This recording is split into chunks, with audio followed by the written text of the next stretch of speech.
नमो वरिहंताणं नमो सिद्धाणं नमो आयर्याणं नमो वज्रायाणं नमो लोये सव्यसाहूणं। बोलो शासननायक भगवान महावीर स्वामी की, मूल नायक देवादिदेव 1008 श्री चंद्रप्रिय भगवान की, परम पूज्य आचार्य गुरुवर श्री विद्यासागर जी महाराज की, अहिंसा परमो धर्म की जय। परम पूज्य मुनि श्री अजित सागर जी महाराज की जय। समस्त मुनि संघ की जय।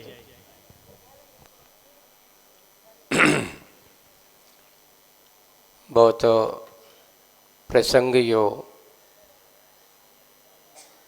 आज का मुख माटी में बात आई थी। कांटों की तरफ से बहुत बड़ी शिकायत, और शिकायत क्या थी कि शिल्पी ने मेरे साथ बहुत क्या किया है, अन्याय किया है। जबकि कांटे एकांत से बुरे नहीं होते। हमें अपमानित किया गया है और अपना अपमानित होने के कारण से उन्होंने एक माटी के सामने ये बात कह दी कि शिल्पी को हम सबसे क्षमा मांगना चाहिए। क्या करना चाहिए? इस भूल के लिए तो सूल से क्षमा याचना करे माँ, ऐसा कहा। कौन करे? शिल्पी करे। इनको तो हमसे क्षमा मांगना जरूरी है। तो आगे अब माटी का संबोधन होता है। माटी उनको उद्बोधन देती है, समझाती है। क्या होता है? पेज नंबर 105 पे निकालेंगे। अब माटी का संबोधन होता है। अरे सुनो, कुंभकार का स्वभाव शील तुम्हें कहाँ ज्ञात है? यानी आपको अभी उसके स्वभाव के बारे में सही परिचय नहीं है। जो अपार अपरंपार, क्षमा सागर के उस पार, क्षमा सागर के उस पार को पा चुका है। क्षमा की मूर्ति, क्षमा का अवतार है। आप उससे क्षमा मांगने की बात कर रहे हो? अरे वो शिल्पी जो है उसका स्वभाव कैसा है? स्वभावशील तुम्हें ज्ञात नहीं है। उसके शील कहो, स्वभाव कहो, एक ही बात है। यानी आपको उसके आचरण की पूरी अच्छी जानकारी नहीं है। ये तो विशेष है। इसको अपन समझने का प्रयास करें। वो तो क्षमा के पार, क्षमा का सागर के उस पार को भी पार चुका है। देखिए, आप इस पार की बात कर रहे हो। उसने अपने जीवन को इतना क्षमा का सागर बना के रखा है, तो वो इस पार का नहीं, क्षमा का उस पार, यानी उसने पार पा चुका है। क्षमा की मूर्ति है और क्षमा का साक्षात अवतार है। अर्थात यहाँ पर क्रोध की कोई बात है ही नहीं है। अपमान की जो तुम सोच रहे हो कि इस शिल्पी ने मेरा या कुंभकार ने मेरा अपमान किया है, मेरे ऊपर आघात पहुंचाया है, इतना निश्चित है उसने तुम्हें जानबूझ करके नहीं आघात पहुंचाया है। क्यों? क्योंकि वो किसी का आघात करना ही नहीं चाहता। वो किसी को कष्ट देना ही नहीं चाहता। सही बात तो वही है। लोक व्यवहार में या अपने सांसारिक जीवन आचरण में, व्यवहारिक जीवन जीने में व्यक्ति अगर अपने मन में किसी के प्रति वैमनस्यता का भाव न रखता हो, किसी के अंदर बैर भाव के भाव रख करके नहीं जीता हो, किसी के मन में या किसी के प्रति ऐसे देश विदेश के भाव नहीं रखता हो, परम आनंद की अनुभूति उसको हमेशा बनी रहती है। क्यों?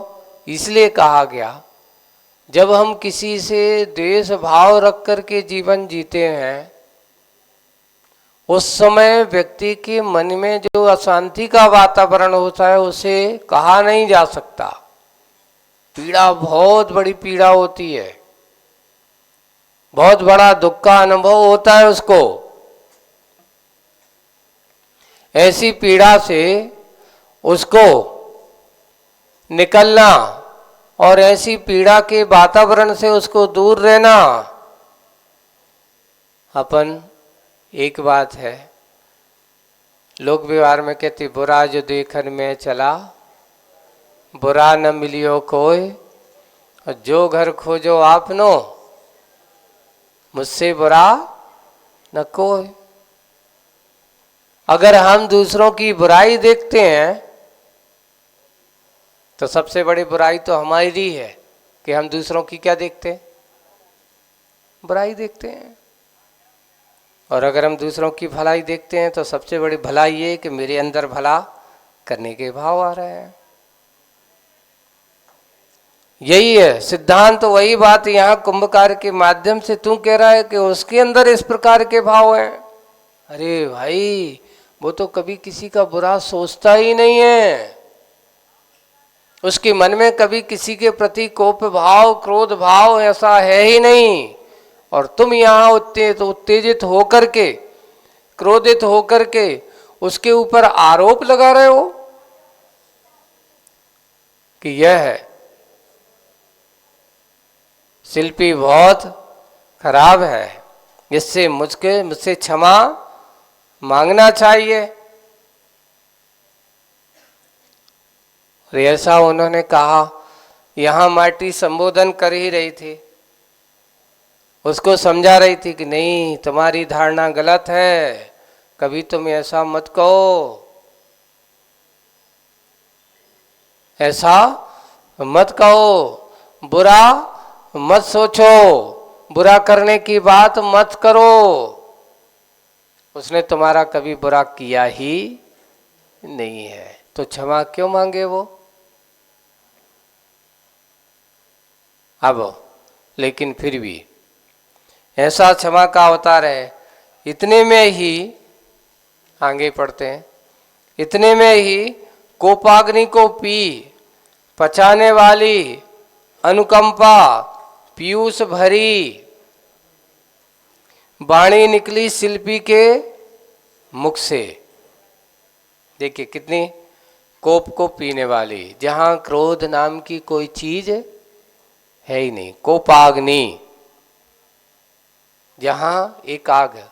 तो कितने प्रकार की आग होती बताओ? ये कौन सी आग है? एक क्रोध है। एक आग होती है, सामान्य से आग है। एक दावा नल होता है, एक बड़वा नल होता है, एक जठरा नल होता है, और एक कोपा नल होता है। कौन किसको जलाता है बताओ? देखिए, बड़वा नल जो होता है, नहीं दावा नल, सॉरी दावा नल बड़े बड़े जंगलों को जला देता है ना, उसको दावा नल कहा जाता है। और बड़वा नल बड़े बड़े समुद्र, सोचिए आग, पानी में भी आग होती है, बड़े बड़े समुद्रों को भी वह बड़वा नल क्या कर देता है? सुखा देता है। और कौन था? जठरा नल, जो आप सबके पास जठर में बैठी हुई है, बड़ी बड़ी चीज़ों को पचाए। अगर जठरा नल नहीं हो तो आप खाओ, जठरा नल ही सब कुछ आपको शांति से। ये आग भी कभी कभार बुरा नहीं है। और अगर आग कम हो जाए तो आदमी क्या कहते हैं, महाराज कछु समझ में नहीं आ रहा है, पेट में जैसे ही खांसे ऐसे लगो सब कछु धरो है, पच नहीं रहा है। क्यों नहीं पच रहा है? क्योंकि तुम्हारी आग कमजोर हो गई है। और आग अगर कमजोर है तो आपकी पाचन क्रिया भी कमजोर होगी। ये जठरानल आपके पेट के अंदर विद्यमान है, ये मत सोच लेने की नहीं है। जो आपके लिए, जो आप खान पीन करते हो उससे वह पचाने का काम करती है, जरा भस्म कर देती है सब कुछ। देखिए आपके पास जो जठरालय है और एक तीर्थंकरों के पास भी है। कहते तीर्थंकरों की और चक्रवर्ती के बारे में ऐसा लिखा गया है, आगम में कहा, वे खाते तो हैं, आहार करते हैं, पर उनका कभी निहार नहीं होता। तीर्थंकरों के बारे में ऐसा लिखा गया। नहीं, चक्रवर्ती के बारे में मिलता है, लेकिन चक्रवर्ती कब? बोले कि जब उसको चक्र रत्न प्राप्त हो जाते, यानी इससे पहले होता होगा, लेकिन चक्रवर्ती से पहले तो चक्रवर्ती था नहीं। तो चक्रवर्ती के बारे में भी कहा। सब सलाहका पुरुषों का ऐसा विधान नहीं है। अभी ऐसा तो कि सब सलाहका पुरुषों में नहीं कहा, चक्रवर्ती के लिए एक आया है और तीर्थंकरों के लिए आया है।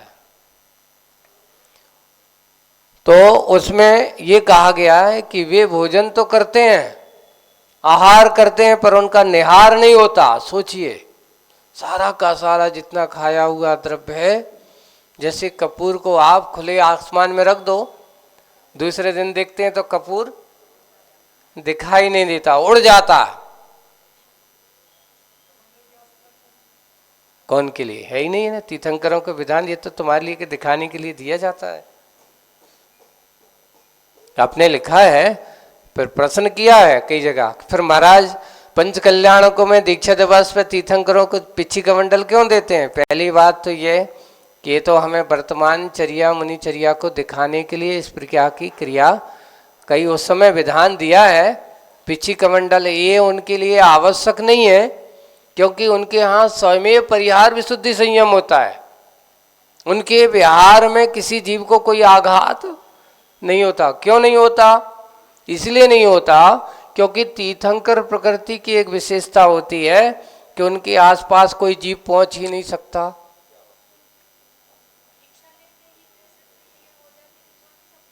हाँ, ये भी बात है।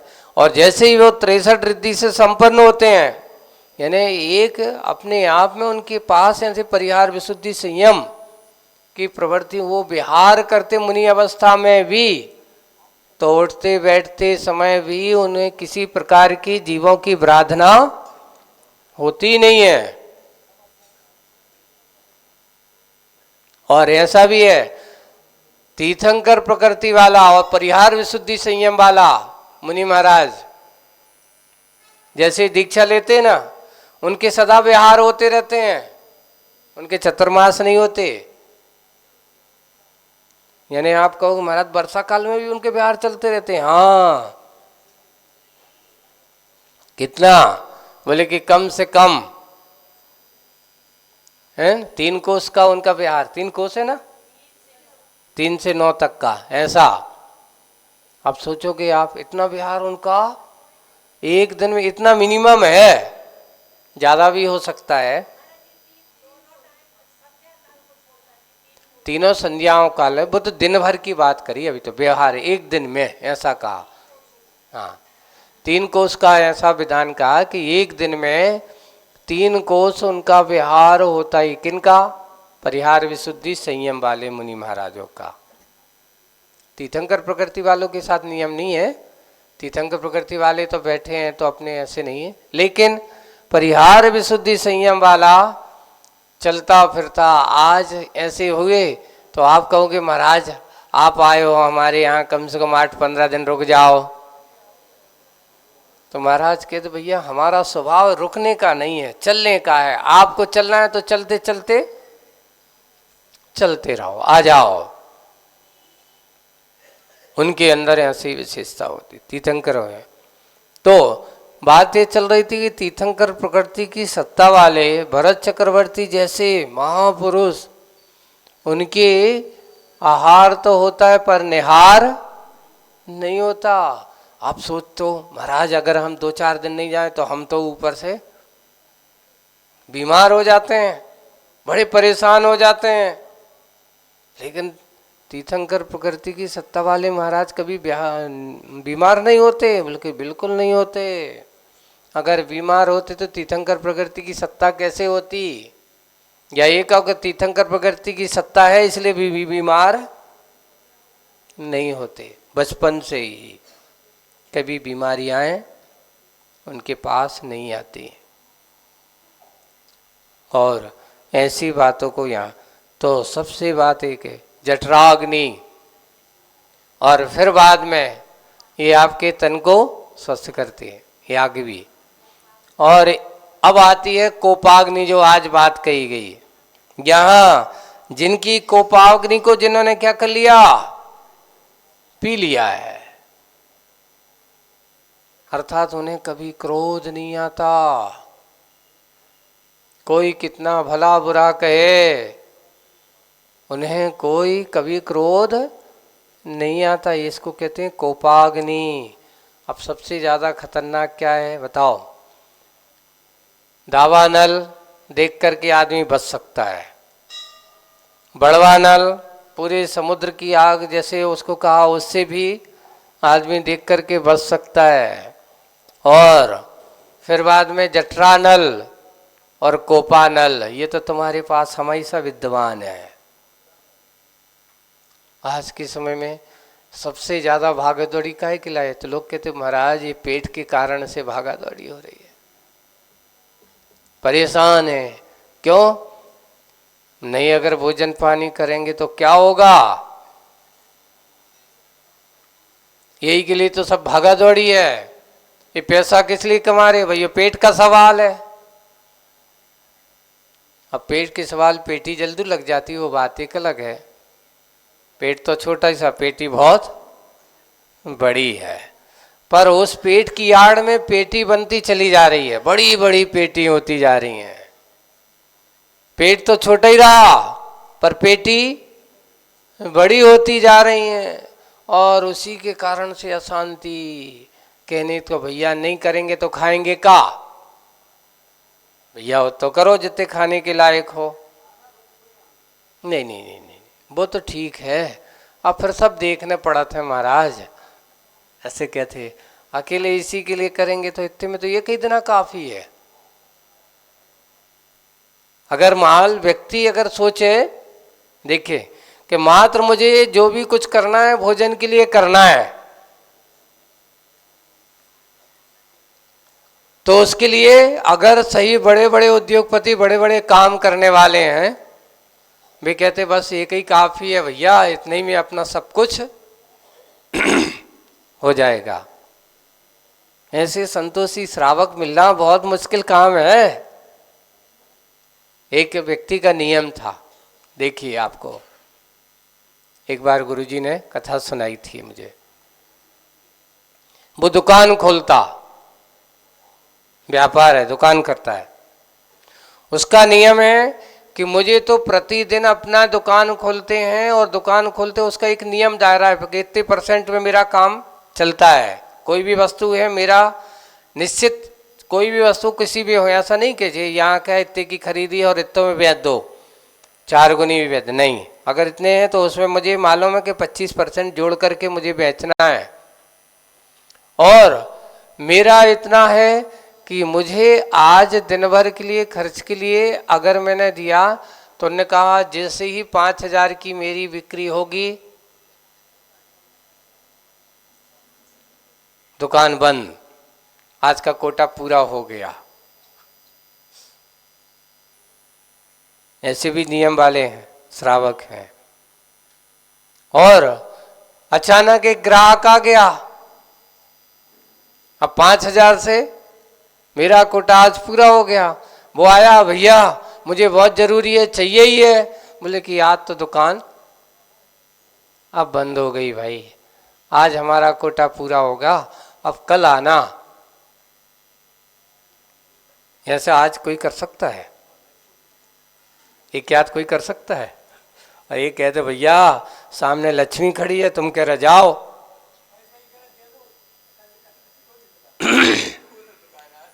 हाथ दे दो कि कल खोलियो। ऐसा नहीं, वो कहता है मेरा एक दिन का नियम है कि 5,000 मुझे चाहिए। ऐसा भी नहीं कि एक दिन में 10,000 कमा लो, दूसरे दिन आराम से बैठो, नहीं, करेंगे तो रोज।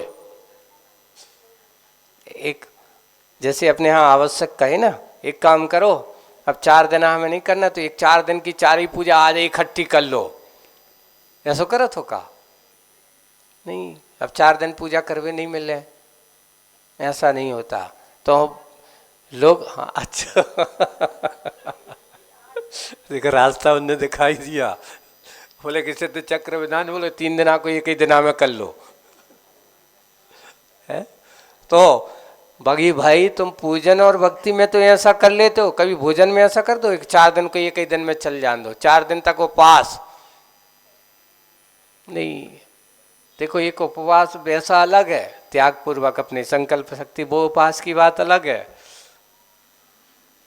और ऐसा मजबूरी में अब मिलना नहीं है तो एक काम करो, इकट्ठो 4 ही दिन को अभी ले लो। अरे भैया ऐसे कैसे काम चलेगा? उसमें काम चलने वाला नहीं है।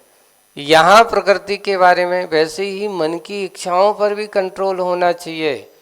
आज मुझे जितना आवश्यक है उतना ही लूंगा। इच्छाएं हमारी सीमित हो, संयमित हो, सही वही माना जाता है इच्छाओं का कंट्रोल करना। इसलिए सबसे बड़ी बात यही कि जहाँ जिनकी इच्छाएं सीमित होती हैं उनके अंदर अपने आप क्रोध कैसा होता है? नहीं, शांत। किसके लिए कर रहे हो? किसके लिए तुम इस पे आक्रोशित हो रहे हो? ये मेरा इससे क्या लाभ है? ऐसा सोचो। अपने यहाँ समय सार में मुनि महाराजों को एक कहा, एक कथा आती उसमें, ये बताओ। और उन्होंने गाथा दी, चिज्जदुआ विज्जदुआ अहम जाल विप्पलियम जम्मा तम्मा न केणवी किंच भी केणवी। थोड़ा सा भी क्रोध मत करिए। परिग्रह के चित्त में आसक्ति है, उसमें आसक्ति के रूप का परिग्रह की इच्छा आसक्ति छिद जाए, भिज जाए, जल जाए, कट जाए, कुछ भी हो जाए, फिर भी तेरा ये कुछ भी नहीं है।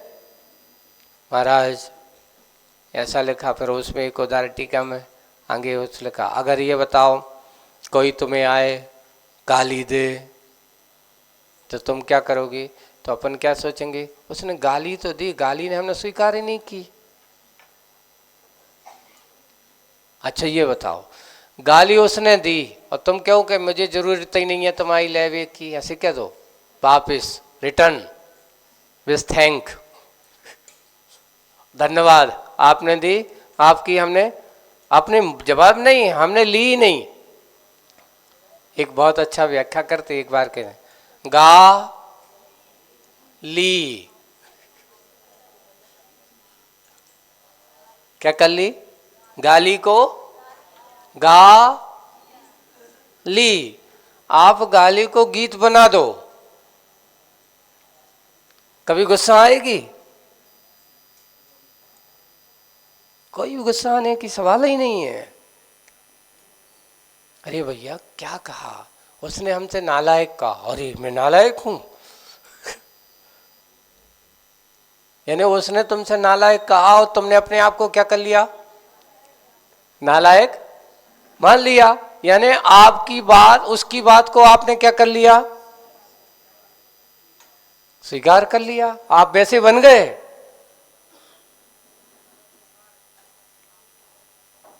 बस यही तात्कालिक सोच की जरूरत है। क्षमा का मूर्ति कहता है भैया उसने गाली तो दी है, पर उससे क्या लेना है, वो गाली शब्द है, पुद्गल है, हमने स्वीकार ही नहीं किया। झड़ा दो, हवा जैसा धूल लगती है, गई। बोले कि अच्छा, अगर वो तुम्हें मार दे तो तुम क्या करोगे? अभी तो गाली दी, मार दिया तो तुम क्या करोगे? तो ये सोचेंगे उसने मारा ही तो है, गला तो नहीं काटा, डंडा तो नहीं मारा, चांटा ही तो मारा है। क्षमा का मूर्ति, महाराज ये तो कायरता मानी जाएगी। बताओ, वो मार रहा है और तुम कह रहे हो कि कुछ नहीं करना है अपन को। उसने चांटा मार दिया और तुम तो कह रहे हो कि एक और मार दो। मारा ही तो है, अभी उसने मार तो नहीं डाला। बोले कि अगर फिर वो डंडा मारे तो ये सोचना कि कम से कम तलवार तो, और अगर तलवार मारे तो वो कहता है भैया शरीर ही को तो तोड़ा है, आत्मा को तो नहीं। ये है वे क्षमा की मूर्ति। क्षमावान कभी भी दूसरे के प्रतिकार को, दूसरे के सामने वाले के आक्रमण का कभी प्रतिकार करने के भाव नहीं करता। पर लोक दृष्टि में लोग कहते ये तो कायरता है। लोग क्या कहते हैं उसको? कायरता है। अब अपन आगे पढ़ के आए हैं, कायरता उसे कहते हैं जिनकी काया के प्रति आसक्ति हो, सो वो कायरता है। जिन्हें काया के प्रति कोई आसक्ति नहीं है उनके लिए कभी कायरता होती। क्षमा वीरस्य भूषणम। हमारे तो वो कुंभकार, वो क्षमा का अवतार है, आभूषण है उसका। वो कभी कोपाग्नि के जाल में फंसता ही नहीं। आप कितना बुरा कहो, कितना भी बुरा, कितना भी कहने वाले हो, कभी उसके ऊपर असर होने वाला नहीं है। वो तो क्षमा का अवतार है। देखिए उसकी विशालता। जिसने कोप रूपी अग्नि को पी लिया, अच्छे से क्या कर दिया? पचा लिया है, पचाने वाला है। ऐसा हुआ जिसकी दृष्टि हमेशा अनुकंपा, सब जीवों के प्रति दया का भाव, कल्याण का भाव इसके अंदर भरा पड़ा हुआ है। पीयूष भरी, ऐसा लिखा, अमृत भाला जैसा लग रहा है उसकी वाणी में। जब वो बोलता है जैसे अमृत झलक रहा हो, अमृत पान हो रहा हो, ऐसा पीयूष भरी वाणी निकलती शिल्पी के मुख से। ऐसी मीठी वाणी जिन्हें सुनकर के अपने आप क्या हो जाते हैं? सब मंत्र मुग्ध हो जाते हैं। वो वाणी कहलाती है। ऐसी वाणी पीयूष वाणी कहा, निकली शिल्पी के मुख से, जिसमें धीर गंभीरता का पुट भी है। धीर भी है यानी धैर्यशाली, गंभीर। अच्छे गंभीर वो माना जाता है जिसके गुणों की सीमा नहीं हो। अथाह से अपन के गंभीर, उसको जैसे सागर को गंभीर कहा जाता, गहरा हो करके भी, जिसकी सीमा ऐसा धीर है, गंभीर है, जिसका पुट भी है उसके अंदर। क्या कहता है? कैसी पुट भरी? धीर गंभीर का पुट भी है। खमामी खमंतु में, खमामी खमंतु में, ये दो शब्द हैं। खमामी जैसे कहता है क्षमा करता हूं सबको, खमामी का अर्थ क्या हो गया? क्षमा करता हूं। खमंतु में अपन शाब्दिक, खमामी मैं क्या करता हूं? सभी को क्षमा करता हूं। खमंतु में, और सबसे क्षमा चाहता हूं। मैं सबको क्षमा करता हूं और सब जीव से मैं खमन तुम्हें क्षमा चाहता हूँ, सबसे सबको क्षमा करता हूँ, सबसे क्षमा चाहता हूँ, सबसे सदा सहज बस मैत्री रहे मेरी। ये कौन बोल रहा है? शिल्पी के मुख से। ये अमृतमय वाणी, पीयूष भरी वाणी झरती है। इधर वाटी समझा रही थी उसको कि भाई क्षमा की, तभी अचानक ये आवाज निकलती है सबसे सदा सहज बस मैत्री रहे मेरी, बैर किसी से क्यों और कब करूं? क्यों, देखो, क्यों और कब करूं, ये शब्द आ रहा है। यहां कोई भी तो नहीं संसार भर में मेरा बैरी, पर मैं किससे बैर भाव रखूं? मेरा किसी से कोई बैर भाव नहीं, क्योंकि मेरा यहाँ पर कोई बैरी नहीं है। मैं सब जीवों को क्षमा करता हूँ, सब जीव मुझे क्षमा करें। ऐसा सबसे सदा सहज बस, एक शब्द देखिए, एक दिन नहीं, सदा सहज ये शब्द लिखे हैं। सहज करता, जो आज है वो कल भी है, जो अब है वो अगले पल भी है। ऐसा नहीं कि अभी सामने, सबके सामने तो कछु बन गया बिल्कुल क्षमा की मूर्ति, और बाद में अगर कोई ने किसी ने कही पर मैं देख लूँगा। जैसे कि एक कोई नेता है, मंच पे आते बड़ी जनता के सामने, तो फिर क्या होगा? मान लो किसी ने आकर के सबके सामने क्या कह दिया, ऐसा है वैसा है, आरोप प्रत्यारोप लगा दिया। अब सबके सामने कहें तो अभी तो बेइज्जती हो जाएगी।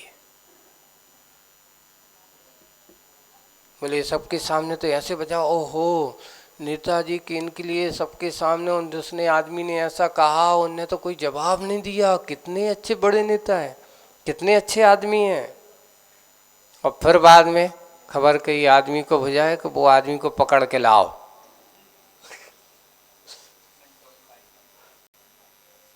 उसने ऐसा कहा, उसको या नहीं है।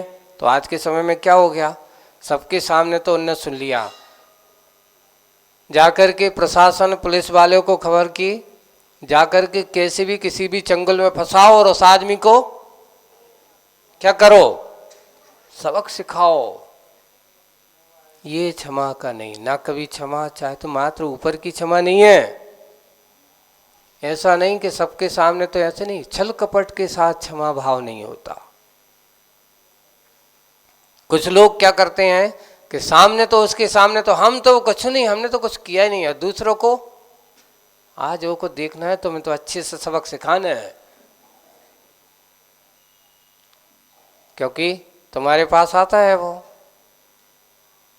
तुम यहां से, हमने तो कुछ नहीं, बाद में पता चला कि कौन ने करवाया, बोले कि किसके कहने से तुमने ऐसा किया।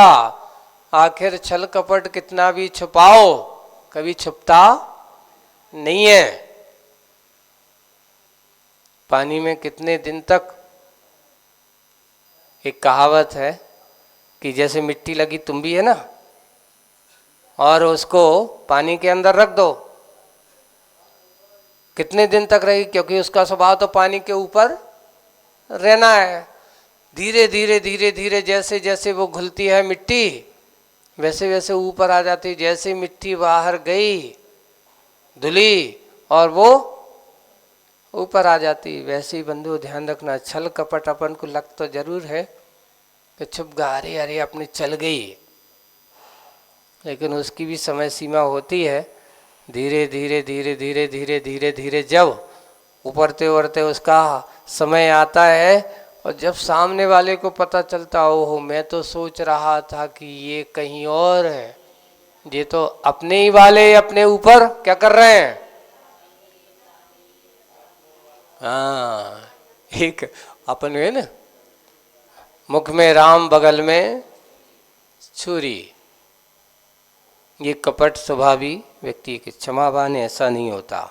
वो हमेशा सदा सहज बस एक दिन नहीं, हमेशा हमेशा ऐसा मैत्री रहे मेरी सबके प्रति, बैर किससे, किसी से बैर ना। क्यों क्यों बैर रखें, और कब करूं, मेरे पास समय नहीं है ये काम करने के लिए। आचार्य ऋषि के पास जाना कभी कभार जब लोग कोई बुराई या कुछ भी कहते हैं, अरे भाई तुम लोग भी लगे हो, इस सब में समय बर्बाद मत करो। अपना समय इस प्रकार की, जब आप कोई की बुराई सुनते हैं तो उसमें भी अपना समय बर्बाद होता है, क्योंकि हमारे परिणाम खराब होते हैं। अब भाई सामने वाले के मन में परिणाम बुरे हैं तो हम उसके परिणाम में अपने परिणाम क्यों बुरे करें। उसकी बुराई में अपने आप को बुरा वो कर रहा है उसको मिलेगा, हम करेंगे तो हमारा और अपना परिणाम खराब होगा। समय मत खराब करो। एक बार का एक प्रसंग है, शायद बीनावारा की बात होगी, और सन 95-96 जब यहाँ भाग्योदय का शिलान्यास हुआ, उसके पहले कुछ विषय को लेकर के ऐसी चर्चा आई। हाँ, और चर्चा क्या आई, तो वहाँ पे किसी व्यक्ति ने अनाप शनाप बहुत सारी चीज़ें लिख दी, और लिखा, और लिख करके आचार्य ऋषि ने ऊपर की थोड़ी सी हेडलाइन देख ली, है ना, ऊपर ही समझ गए, और पढ़ते ही साथ वहाँ पर रखा। हम लोग वहीं खड़े थे, उन्हें बंद किया, उठाओ। आचार्य ऋषि लगता कोई विशेष, हाँ हाँ अपना वो उनका विशेष है, अपने लिए कोई विशेष उठाओ, ये अपना काम का नहीं है। एक बार जानकारी तो रहना चाहिए कि कौन क्या कर रहा है।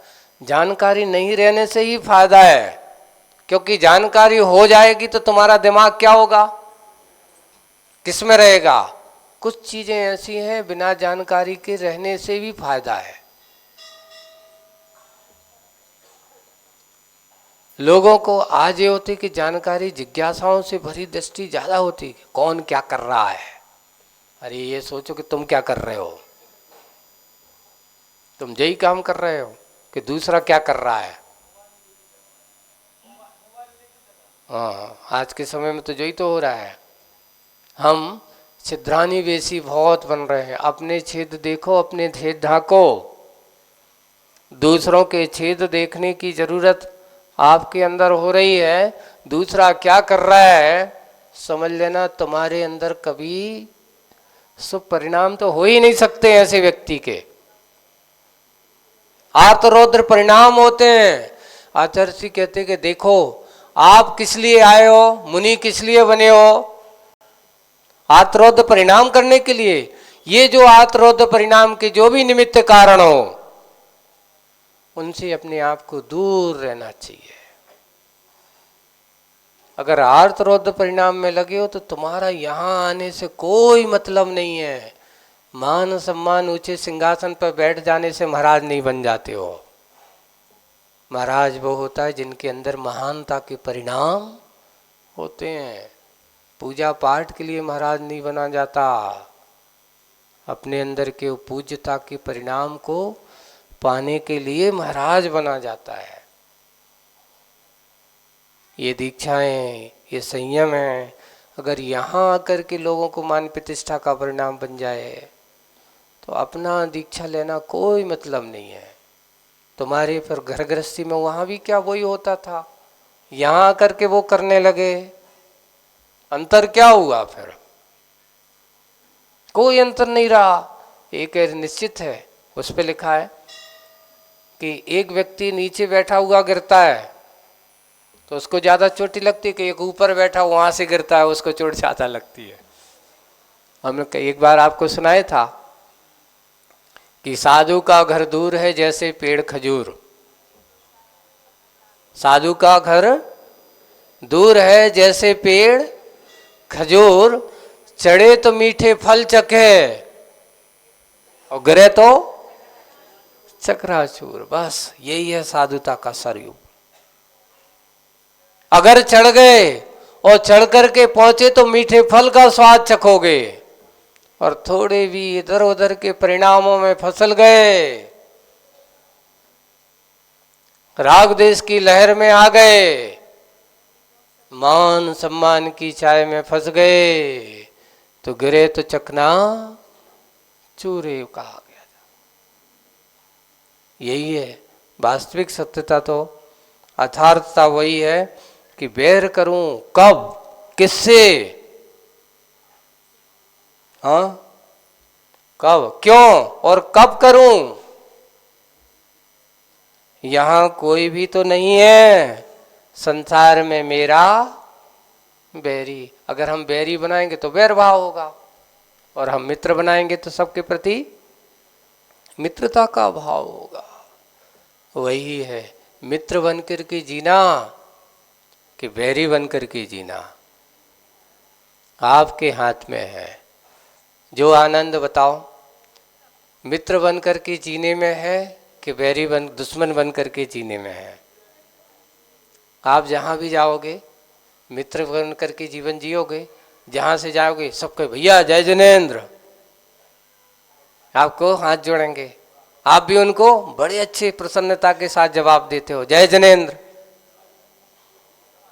जवाब प्रति जवाब मिलता रहता है।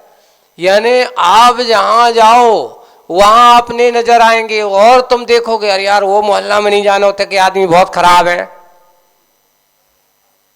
वो आदमी बहुत खराब है। तो पहली बात तो तुम जाओगे तो उसके पहले ही तुम्हें भी क्या करेंगे, क्योंकि एक बार तुम उनकी दृष्टि बनाओगे तो वे सामने वाले तो पहले ही से कहते कि वो आदमी बड़ा खराब है, तो आऊ तो सो गाली देता है। ऐसे व्यक्ति को कोई भी चाहता नहीं है।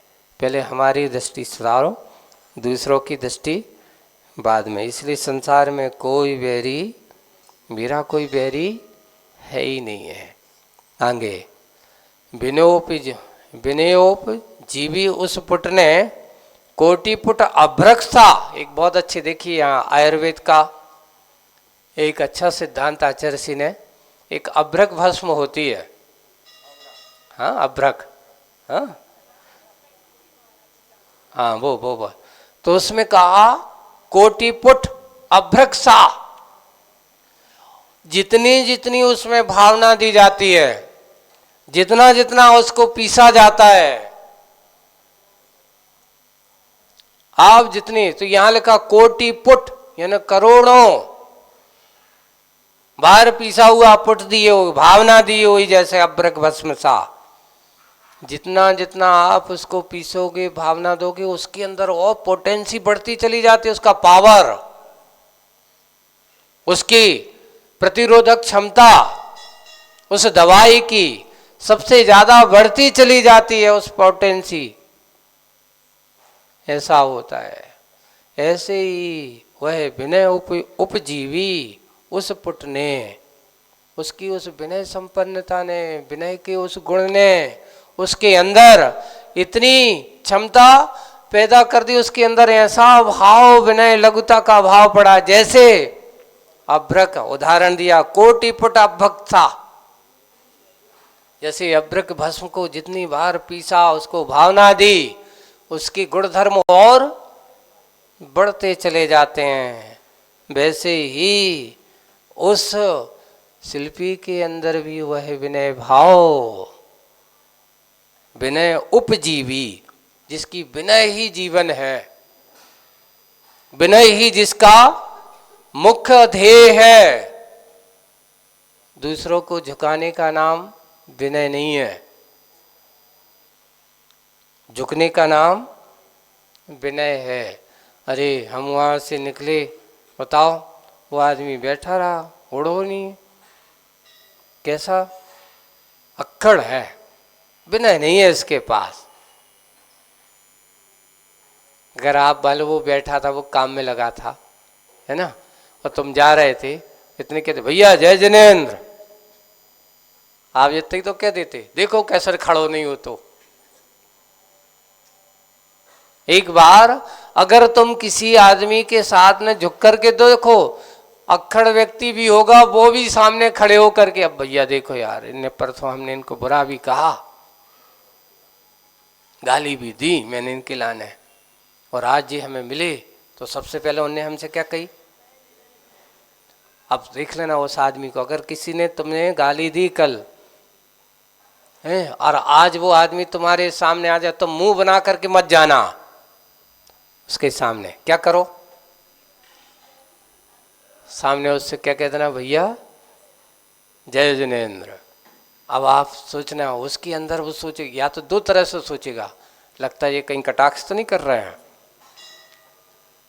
या फिर सोचेगा देखो मैंने इतना अपने आप को पश्चाताप करेगा, मैंने इनको कल गाली भी दी पर इनकी देखो कितनी सहजता विनम्रता, कि आज मेरी गाली देने के बाद भी इन्हें हाथ जोड़ करके विनम्रता के साथ क्या कहा, जय जिनेंद्र।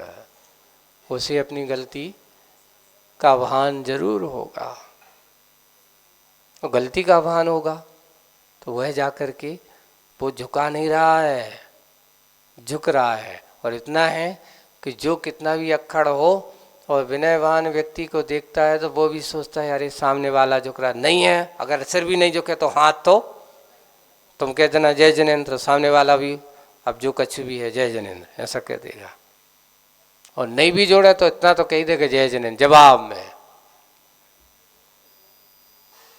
इसलिए झुको, झुकाओ मत, है ना, जो झुकता वही रुकता, है ना, जो नहीं झुका वो कभी टिकता नहीं है, उखड़ने में देरी नहीं लगती। बड़े बड़े पेड़ उखड़ करके बह जाते बरसात में, पर छोटी छोटी हरी भरी घास, बड़ी बड़ी बाढ़ उसको उखाड़ नहीं पाती। क्यों? क्योंकि उसके पास विनम्रता है, वो अपनी माटी माँ के साथ बैठ गई, माँ बचाओ, झुक जाती है। माँ कहती घबरा मत, लेटी रहे, तेरा कुछ होने वाला नहीं है। और बड़े पेड़ वो खड़ा है तो बस इतने ही कि बड़ा हुआ सो क्या हुआ, जैसे पेड़ खजूर, पंछी को छाया नहीं और फल लागे, एक पक्षियों को बैठने की जगह भी सोचते कि कहीं बैठ जाए इस पर, तो छाया नहीं मिलते हो। और फल भी अगर कोई भूखा आदमी है तो देखता ही रहता कि भैया ऊपर जाए कैसे, ऐसे बड़े मत बनो। हाँ वही बताना है। तो यहाँ उधर एक विनय उपजीवी, उस पुट ने उसका गुण दिया, कोटि पुट अभ्रक्षा, जैसे करोड़ों पुट देने वाला ऐसे अभ्रक भस्म सी, जिसको तन बितान को पार कर कांटे की सनातन चेतना को प्रभावित किया।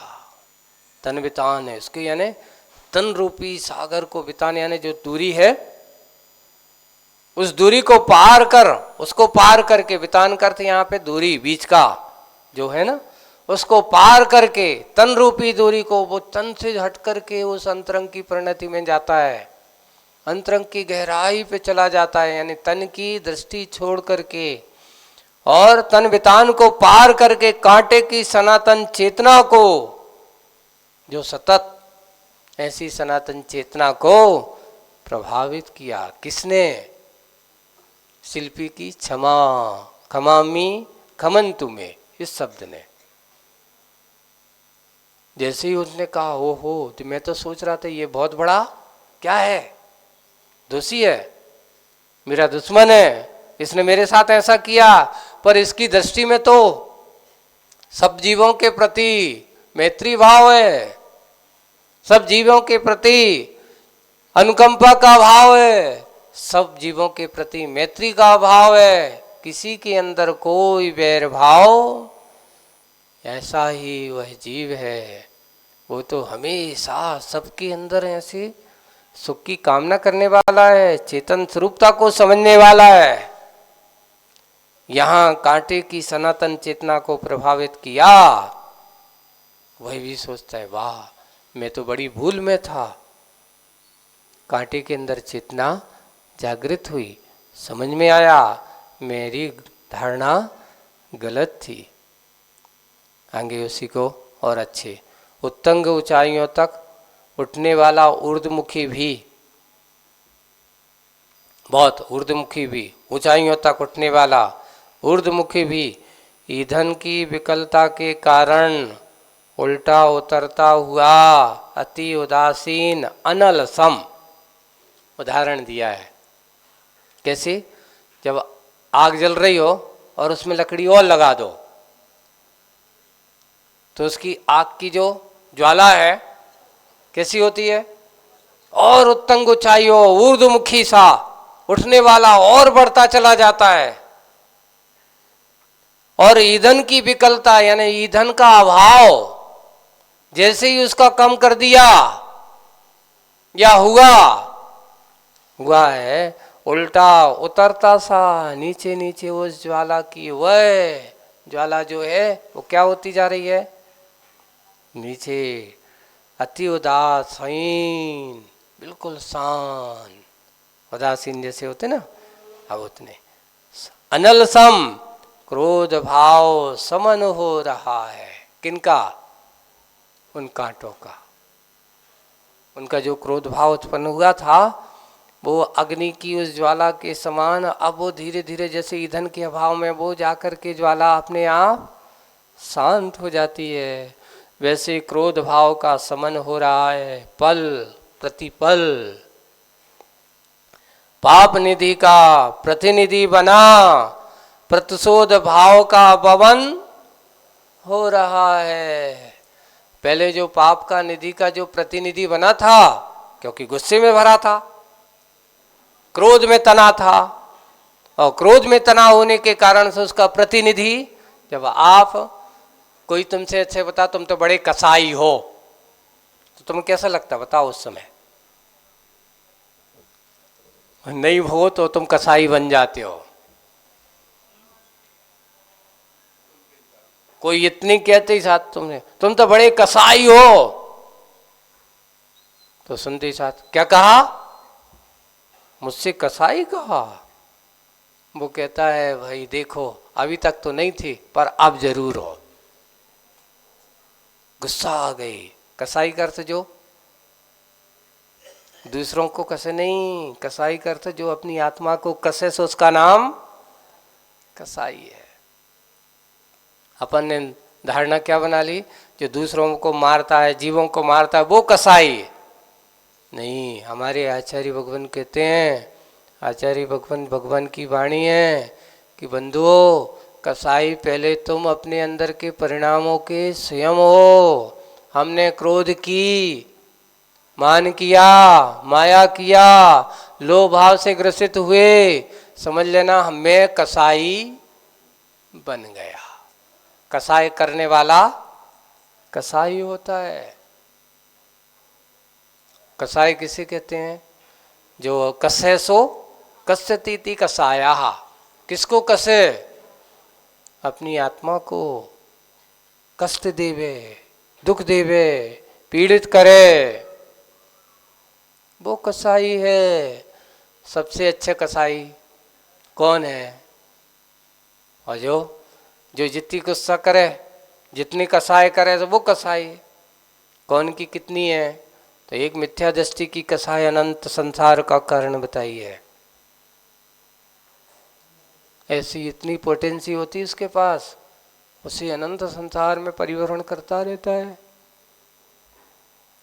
थोड़ा सा विवेक जाना, सम्यक दृष्टि हो गया, अब उसकी कसायों में थोड़ा सा कम, ज़्यादा कम नहीं हुआ, लेकिन अभी भी अनंत संसार तो नहीं है, लेकिन संसार प्रभण अभी है। एक कसाय थोड़ा सा और व्रती बन गया, श्रावक हो गया, अब ज़्यादा से ज़्यादा 15 दिन तक वो रख सकता है। अब प्रत्याख्यान का 6 महीने का कहा, अनंतानुबंधी तो अनंत कहा, अप्रत्याख्यान के लिए 6 माह का कहा। उन्होंने कहा कैसे? बोले कि हल रेखावत उदाहरण दिया गया। अनंतानुबंधी को शिला रेखा के समान कहा कि पत्थर पर जैसे आप एक रकील खींच दो, लाइन खींच दो, जब तक पत्थर रहेगा तब तक लाइन बनी रहेगी। लेकिन अप्रत्याख्यान के लिए कहा, क्या नाम आपने, ये तो माया के लिए दिया, कठोरता, रेखा, हल रेखावत। बोले 6 महीने तक। जैसे 6 महीने कैसा? अभी जैसे जनवरी फरवरी में फसल आ जाती है, गेहूं कट जाए, और फरवरी या मार्च ले लो है, और मार्च में करीब करीब सबकी फसल कट जाने के बाद लोग क्या कर देते? प्लाऊ कर देते हैं अच्छे से, या उसको हल चला देते हैं। हल चला देने के बाद जैसे ही आषाढ़ का महीना आता है, पानी गिरता है, वो सब क्या हो जाती है? प्लेन हो जाता है, जमीन वो लाइन मिट जाती है। ऐसे ही 6 महीने का ज्यादा से ज्यादा काल बताया है। किसका? अप्रत्याख्यान का। और प्रत्याख्यान वाला तो बोरी की राजी धूल रेखा के समान धूल है। जैसे कि आप कहीं ऐसी धूल है, उसके ऊपर लाइन खींच दो